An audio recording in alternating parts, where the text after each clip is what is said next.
You know that feeling. You have a bunch of synth, drum machines and groove boxes.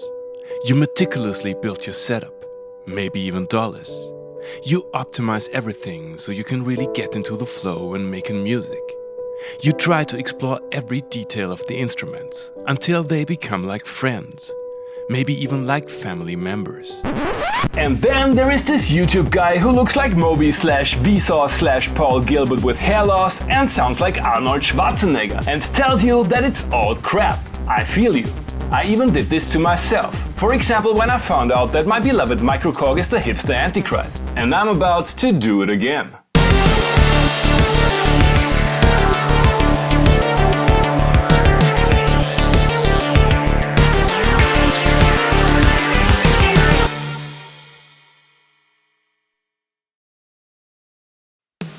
Welcome to Bad Gear, the show about the world's most hated audio tools. Today we're going to talk about the Waldorf Rocket.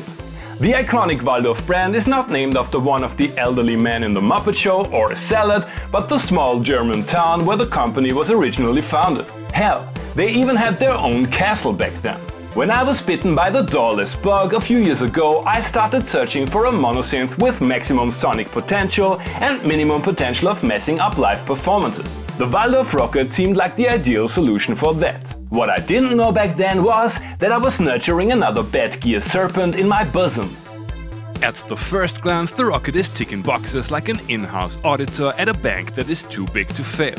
A modern melange of a classic Waldorf analog filter and a single digital oscillator with MIDI, USB and a filter input. There is an LFO, an arpeggiator and distortion. But only a stripped down envelope for both amp and filter. The enclosure is made of plastic with a metal front plate and the knobs have a nice feel, although they are a tiny bit wobbly.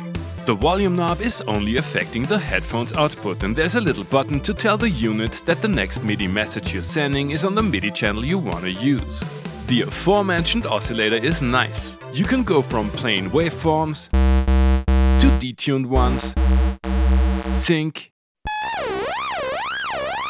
PWM, fixed chords, unison, and paraphony, the little sibling of real polyphony.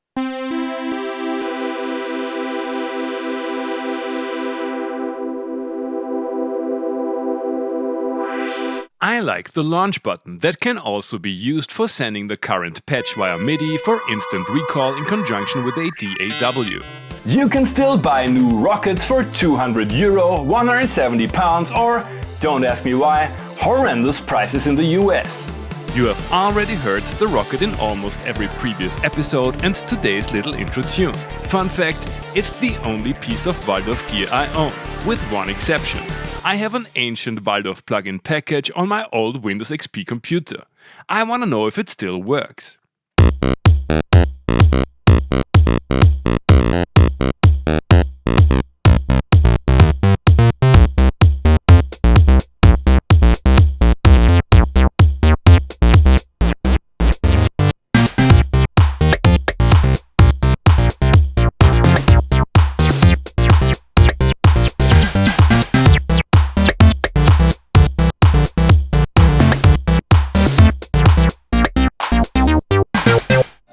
Damn, I get nostalgic when using this system. It still works like a charm.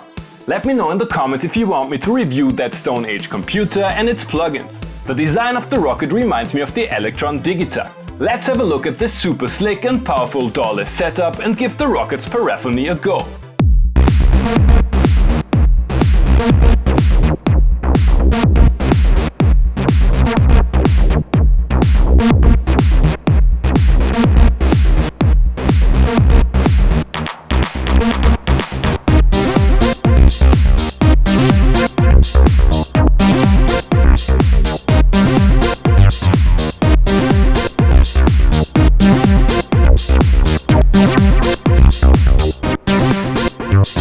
I wanna go on tour with that, no checked bags. What is more, the sound is straightforward and modern but also warm and it can keep up with the larger-than-life oomph of the Digitakt. Don't ask me why, of all contemporary genres, I picked this tropical house, post-reggae fusion, moonbaton stuff for the final musical bit of this episode. You know, those DJ mixes on YouTube with sexy pool pics and some visualizer based on the bass content of the mix. Probably not the best idea I've ever had, but listen for yourself.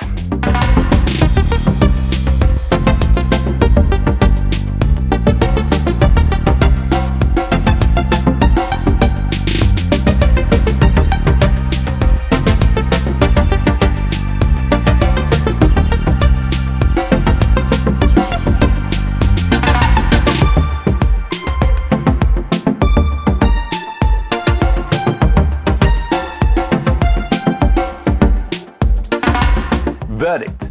I assume most of you have already figured out that I really like the Rocket. Okay, the envelope is extremely limited and there are quite a few things you just can't do with it, but it is my go-to mono synth for basses, leads and even some poly stuff. I'm a big fan of the combination of modern digital oscillators and an analog filter, but it might be either too digital or too fuzzy sounding for some. It doesn't allow for a deep dive into subtractive synthesis, but I think Waldorf struck a balance between versatility and simplicity. You might want to choose another synth for deep sound exploration, but it's a great option when there is no room for messing up in a live set and/or you simply have to get stuff done. Thanks for watching and see you next time. Hey guys, I hope you enjoyed the episode. Feel free to like and subscribe and don't forget to leave a comment what other kind of gear you would like to see and hear on the show.